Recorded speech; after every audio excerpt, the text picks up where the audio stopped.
Hey everyone, welcome back to RPM scripts. आज की video में हम बनाने वाले हैं एक ग्लास मॉर्फिज्म स्टाइल वेबसाइट जिसका नाम है डिजिपे।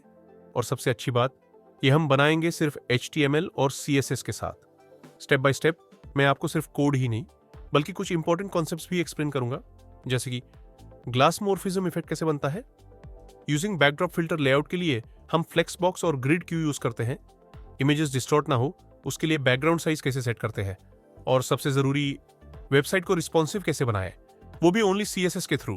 तो चलिए बिना टाइम वेस्ट किए लेट्स गेट स्टार्टेड। जैसे हमेशा हम शुरू करते हैं एक बेसिक HTML5 स्केलेटन से। Nothing fancy here. सबसे पहले लिखते हैं, ये डिक्लेयर करता है HTML5। उसके बाद ओपन करते हैं टैग लैंग्वेज एट्रीब्यूट के साथ, के अंदर ऐड करते हैं ताकि साइट सिंबल्स और स्पेशल कैरेक्टर्स सपोर्ट करें। और अब आता है इंपॉर्टेंट पॉइंट, ये लाइन बनाती है साइट को रिस्पॉन्सिव। अगर ये नहीं हो तो फोन पे डिजाइन जूम आउट होकर छोटा दिखेगा। नेक्स्ट हम सेट करते हैं और ओपन करते हैं। बस ये हो गया स्ट्रक्चर। अब चलिए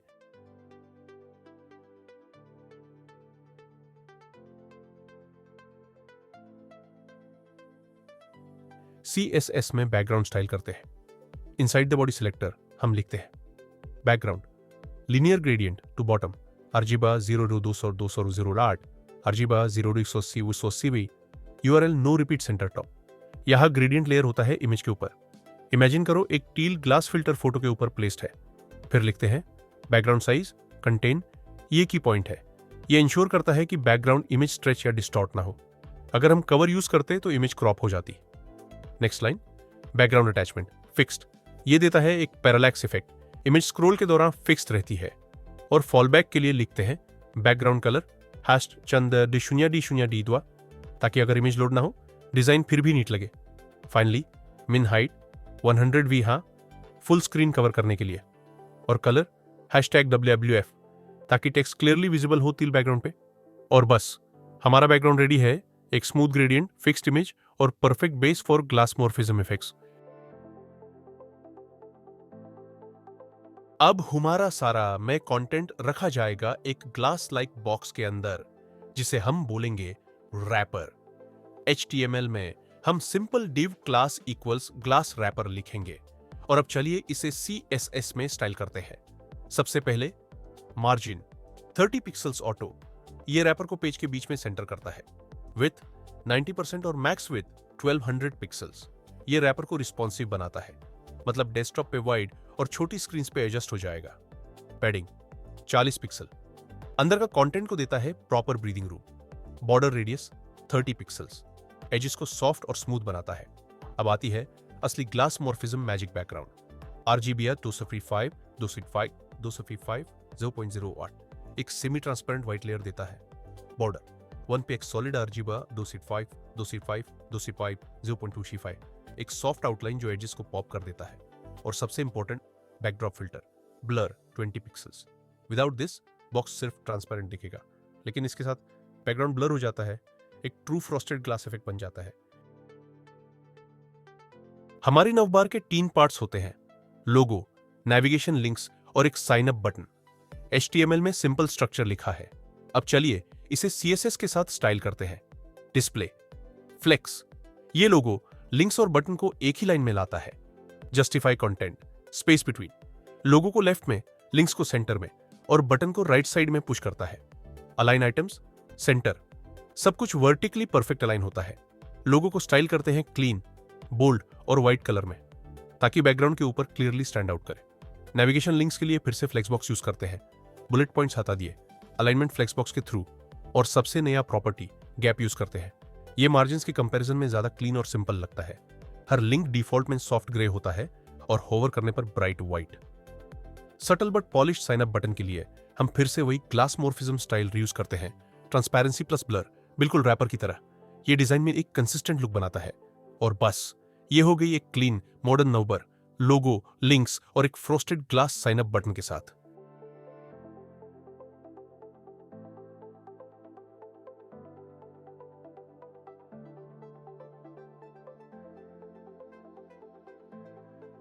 this is the main attraction, our hero section. इसमें 2 पार्ट्स होते हैं, एक हेडिंग विद बटन और एक ग्लास कार्ड जो रीसेंट ट्रांजैक्शंस दिखाता है। HTML सिंपल है। अब चलिए CSS देखते हैं। फ्लेक्सबॉक्स टेक्स्ट को लेफ्ट साइड पे रखता है और कार्ड को राइट साइड पे। और यहाँ एक इंपॉर्टेंट पॉइंट है, फ्लेक्स रैप ये डिजाइन को रिस्पॉन्सिव बनाता है। छोटी स्क्रीन पे कार्ड टेक्स्ट के नीचे स्टैक हो जाता है instead of breaking the layout. Text styles simple रखे गए हैं। अब बटन, नंबर के बटन के कंपैरिजन में ये सॉलिड पिंक है। ये डिलिबरेटली किया गया है ताकि बटन स्टैंड आउट हो, क्योंकि ये पेज का में कॉल टू एक्शन है। अब आता है ग्लास कार्ड यूज करता है ट्रांसपेरेंसी, ब्लर और बॉर्डर, हमारा ग्लास मॉर्फिज्म फॉर्मूला। लेकिन इस बार ये सिर्फ डेकोरेशन नहीं है, बल्कि एक डिजिटल वॉलेट प्रीव्यू जैसा फील देता है with card number and recent transactions. तो हीरो सेक्शन 2 काम करता है, प्रोडक्ट को क्लियरली कम्युनिकेट करता है और डिजाइन को एक प्रॉपर पर्पस देता है।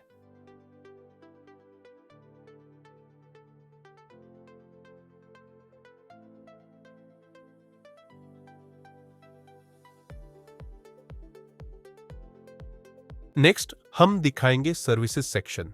ये एक परफेक्ट यूज केस है CSS ग्रिड के लिए। HTML सिंपल है, हेडिंग सेंटर में और सेक्शन को प्रॉपर ब्रीदिंग रूम मिलता है। मैजिक होता है ग्रिड के अंदर। डिस्प्ले ग्रिड बॉक्सेस को एक ग्रिड लेआउट में अरेंज करता है। रिपीट ऑटोफिट मिन मैक्स 200 पैसे एक फ्रैक्शन एक रिस्पॉन्सिव ट्रिक है। मतलब जितने 250 पिक्सल वाइड बॉक्सेस रो में फिट हो सकते हैं उतने बना लो। अगर एक्स्ट्रा स्पेस बचे तो उन्हें इवनली स्ट्रेच कर दो। इस तरह बिना एक भी मीडिया क्वेरी लिखे ग्रिड ऑटोमेटिकली डेस्कटॉप से टैबलेट और मोबाइल तक एडजस्ट हो जाता है। हर सर्विस बॉक्स फिर से यूज करता है glass morphism, semi transparent background, frosted blur और सॉफ्ट कॉर्नर्स। अंदर हेडिंग्स और पैराग्राफ्स को स्टाइल किया गया है क्लीन, रीडेबल और डिजाइन के साथ कंसिस्टेंट। और बस ये बन गया एक fully responsive services section powered by CSS grid और ग्लास मॉर्फिज्म।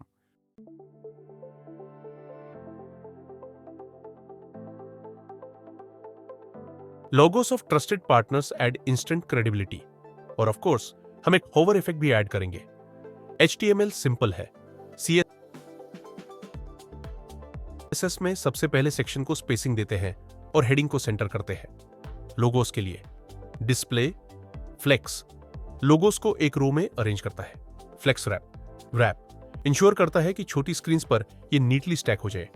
गैप 40 पैसे हर लोगों के बीच इक्वल स्पेसिंग देता है। अब लोगोस का स्टाइलिंग, बाय डिफॉल्ट लोगोस थोड़े डिम्ड होते हैं विद ओपेसिटी 0.8। होवर करते ही ओपेसिटी 1 हो जाती है और लोगोस फुली विजिबल लगते हैं। ये सटल होवर इफेक्ट सिर्फ डिजाइन के लिए नहीं है, बल्कि एक UX सिग्नल भी देता है। ये बताता है कि ये लोगोस एक्नॉलेज किए गए हैं और इंटरैक्टिव फील देते हैं, चाहे ये एक्चुअल लिंक्स ना हो। और बस इस तरह हमने ऐड कर लिया क्रेडिबिलिटी और एक पॉलिश्ड इंटरैक्टिविटी एक क्लीन पार्टनर लोगोस सेक्शन के साथ।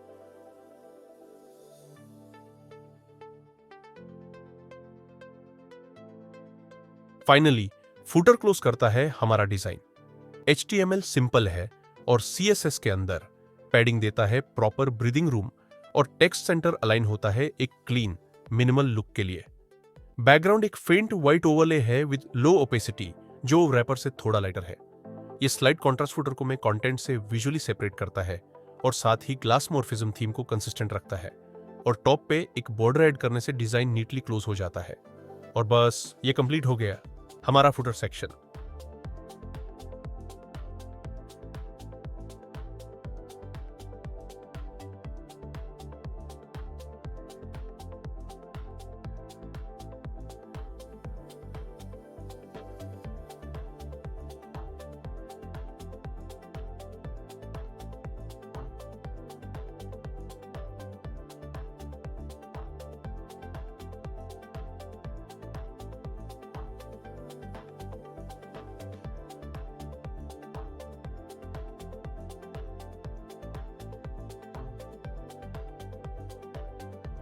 So let's quickly review what we learned today. Glassmorphism works best with transparency, blur, and subtle borders. Background images should use contain if you don't want stretching or distortion. Flexbox and grid make layouts responsive with less code. And small UX touches like hover opacity and solid call to action buttons make the design more usable. And the best part? This entire project was built using just HTML and CSS, no JavaScript at all. If you enjoyed this tutorial, don't forget to like, subscribe, and comment what type of website you'd like me to build next. This is RPM Scripts, and I'll see you in the next one.